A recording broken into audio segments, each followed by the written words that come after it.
Hello friends, હું મેહુલ સગર મારી YouTube ચેનલમાં આપનું હાર્દિક સ્વાગત કરું છું. વિદ્યાર્થી મિત્રો, લાસ્ટ ટાઈમ આપણે સ્વાધ્યાય 1.1નો પહેલો દાખલો જોયો હતો, જેમાં અચલ આધારની રીત અને પરંપરિત આધારની રીતનો એક દાખલો જોયો હતો. હવે સ્વાધ્યાય 1.1નો દાખલા નંબર 3. મિત્રો, આ દાખલામાં થોડું વિચારવા જેવી બાબત છે. દાખલામાં જોઈએ કે શું છે. રકમ તમે અહીંયા તમારા સ્ક્રીન ઉપર જોઈ શકો છો. કોઈ એક શહેરના જથ્થાબંધ બજારમાંથી ઘઉં, ચોખા અને ખાંડના વાર્ષિક સરેરાશ ભાવ અંગેની માહિતી નીચે મુજબ મેળવેલી છે.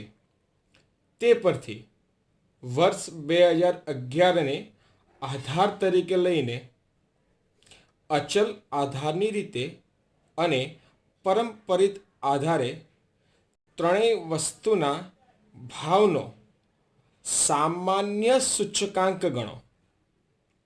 મિત્રો, અહીંયા તમને એવું કહેવામાં આવ્યું છે કે ત્રણેય વસ્તુઓના ભાવનો સામાન્ય સૂચકાંક. વસ્તુઓનો ભાવ, વસ્તુ કઈ કઈ છે? તો કે ઘઉં, ચોખા અને ખાંડ. આ ત્રણેય વસ્તુના ભાવનો સામાન્ય મતલબ કે સરેરાશ સૂચકાંક કેટલો થાય છે? એટલે કે આપણે ભાવનો સૂચકાંક જોવાનો છે. અહીંયા વસ્તુનો તો જોવાનો જ છે, વસ્તુની સાથે ભાવનો પણ જોવાનો છે. એટલે મિત્રો, આપણે અહીંયા કીધેલું છે કે 2011ને આધાર વર્ષ તરીકે લઈને તમારે જોવાનું છે. તો દાખલાને ગણવા માટે આપણે આ પદ્ધતિ પ્રમાણેનું ફોર્મેટ જોવું પડશે. અચલ આધારની રીતે વસ્તુઓના ભાવનો સામાન્ય સૂચકાંક. અહીંયા અચલ આધારનો સૂચકાંક મિત્રો આપણે જોઈ ગયા. અચલ આધારના સૂચકાંકનું સૂત્ર તો કે ચાલુ વર્ષનો ભાવ અપોન આધાર વર્ષનો ભાવ ગુણ્યા 100. ચાલુ વર્ષ એટલે કે જે વર્ષો તમે ગણો છો તે, આધાર વર્ષ એટલે કે અહીંયા આપણને કહેવામાં આવ્યું છે કે 2011ને આધાર તરીકે લેવાનું છે. તો 2011માં ઘઉંનો ભાવ કેટલો હતો? તો કે 18 રૂપિયા હતો. 2012માં કેટલો હતો? તો કે 18.5 રૂપિયા હતો. 2013માં તો કે 18.9 રૂપિયા હતો. 2014માં તો કે 19 રૂપિયા હતો. 2015માં તો કે 19.5 રૂપિયા હતા. 2011ને આધાર લેવાનો છે તો આધાર હંમેશા 100 હોય, એટલે તેનો સૂચકાંક કેટલો થશે? 100. 2012માં તો 2012માં આધાર કેટલો લેવાનો છે? તો કે 18. 2011ને ગુણ્યા 100 એટલે કે 102.78. 2013માં તો કે આધાર એક જ રહેશે, કારણ કે અચલ આધારની રીત છે, આધાર બદલાશે નહીં. આધાર 2011. તો 2011નો આધાર કેટલો છે? તો કે 18 ગુણ્યા 100 એટલે કે 105. 2014માં 19/18 ગુણ્યા 100 એટલે કે 105.56. 2015માં 119.5 અપોન 18 ગુણ્યા 100 બરાબર 108.33. એ રીતે ચોખાનો ભાવ 2011માં કેટલો છે? તો કે 30 રૂપિયા. 2011ને આધાર લેવાનો છે એટલે કે 100. 2012માં 36/30 ગુણ્યા 100 એટલે કે 120. 2013માં 38/30 ગુણ્યા 100 એટલે કે 126.67. 38/30 ગુણ્યા 100 બરાબર 126.67. 39/30 ગુણ્યા 100 એટલે કે 130. મિત્રો આધાર બદલાશે નહીં, આધાર એક જ રહેશે.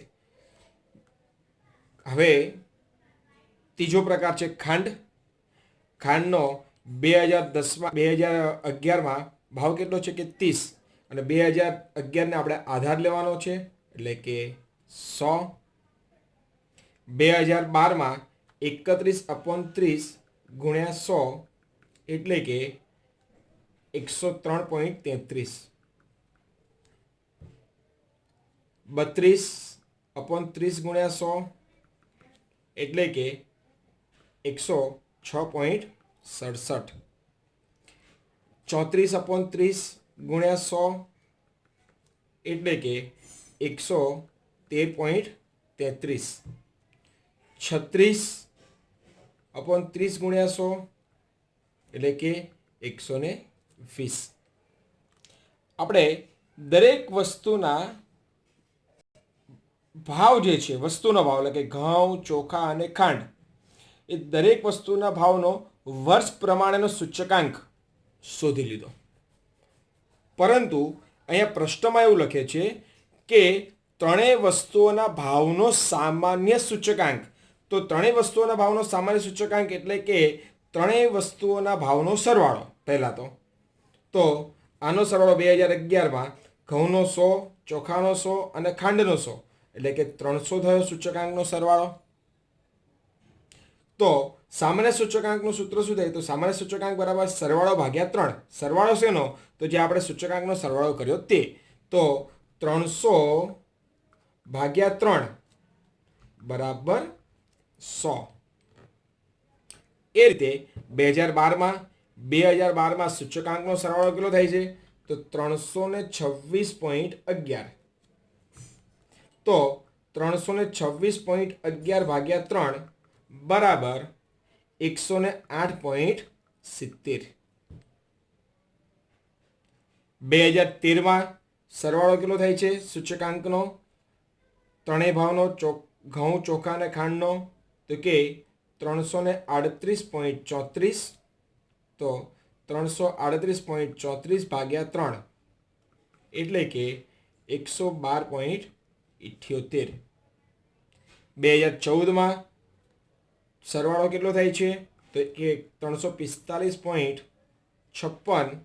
તો 345.56/3 એટલે કે 115.19.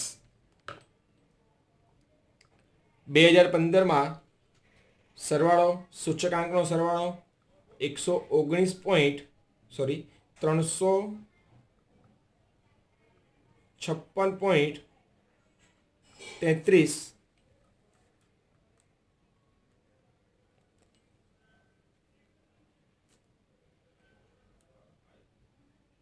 358.33 અપોન 3 એટલે કે 119.44. મિત્રો અહીંયા 100, 108.70, 112.78, 115.19, 119.44 એ થયો વસ્તુઓ એટલે કે ઘઉં, ચોખા અને ખાંડના ભાવનો સામાન્ય સૂચકાંક. આપણે જે પણ પદ્ધતિ ગણી મિત્રો એ છે અચલ આધારના રીતનો સૂચકાંક. પરંતુ અહીંયા આપણને બીજી પણ પદ્ધતિ કીધી છે કે અચલ આધારે અને પરંપરિત આધારે સૂચકાંક ગણવાનો છે. તો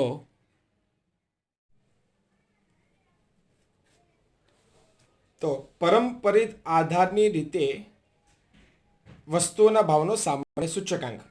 અહીંયા રીત નંબર 2 છે પરંપરિત આધારની રીતે સૂચકાંક, જેનું સૂત્ર થાય છે ચાલુ વર્ષનો ભાવ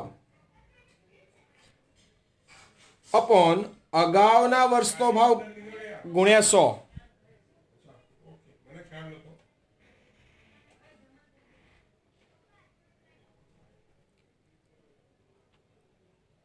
આધાર તો આપણી પાસે અહીંયા હશે નહીં, પરંપરિત આધારની રીતનો સૂચકાંક છે માટે. તો અગાઉનું વર્ષ તો 2011નું અગાઉનું કયું તો આપણને ખબર નથી. તો 2011માં સૂચકાંક કેટલો થશે તો કે 100. 2012માં 18.5 અપોન 18 ગુણ્યા 100 એટલે કે 102.78. 2013માં 18.9 અપોન 18.5 ગુણ્યા 100. અહીંયા 2012 ને 2013નો આધાર લેવાનો થશે માટે 102.16. 2014માં 19 અપોન 18.9 ગુણ્યા 100 બરાબર 100.53. 19.5 અપોન 19 ગુણ્યા 100 એટલે કે 102.63. એ રીતે ચોખાના ભાવમાં તો 2011માં સૂચકાંક 100, 2012માં 36 અપોન 30 ગુણ્યા 100 એટલે કે 120, 38 અપોન 36 ગુણ્યા 100 એટલે કે 105.56, 38 અપોન 38 ગુણ્યા 100 એટલે કે 139 અપોન 38 ગુણ્યા 100 બરાબર 102.63.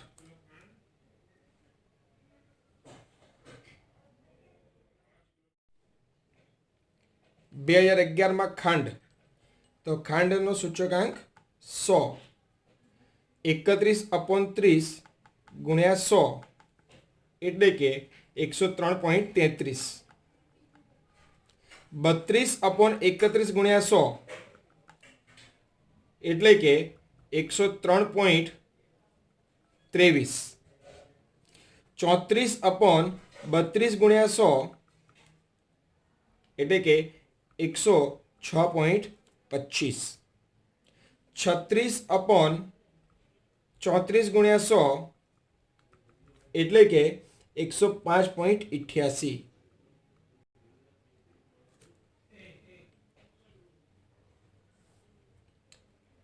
હવે આનો સામાન્ય સૂચકાંક ગણવાનો છે મિત્રો, તો આપણે સરવાળો જોઈએ તો 326.11, 310.95, 306.78, 311.14. હવે એનો સામાન્ય સૂચકાંક તો 2011માં ત્રણેય વસ્તુનો સામાન્ય સૂચકાંક કેટલો થશે તો કે 300/3 એટલે કે 100. 326.11/3 એટલે કે 108.70. 310.95 અપોન 3 એટલે કે 103.65. 306.78 અપોન 3 એટલે કે 102.26. 311.14 અપોન 3 એટલે કે 103.71. મિત્રો, આ દાખલા આ પ્રમાણેનો કોઈ પણ એક દાખલો એટલે કે અચલ આધારની રીત અથવા તો પરંપરિત આધારની રીત બોર્ડની પરીક્ષામાં 3 માર્ક્સમાં દાખલો પૂછાઈ શકે છે, એટલે આની પ્રેક્ટિસ તમારે ઘરે કરવાની છે. અને આની સાથે ટેક્સ્ટબુકમાં આપેલા બીજા દાખલા પણ તમારે જોવાના રહેશે. જો તમને આ વિડીયો પસંદ આવ્યો હોય તો મારી યુટ્યુબ ચેનલને સબસ્ક્રાઈબ કરો અને બેલકન દબાવવાનું ન ભૂલો, જેથી બીજા જે વિડીયો અપલોડ થાય છે એ તમને આસાનીથી મળી શકે.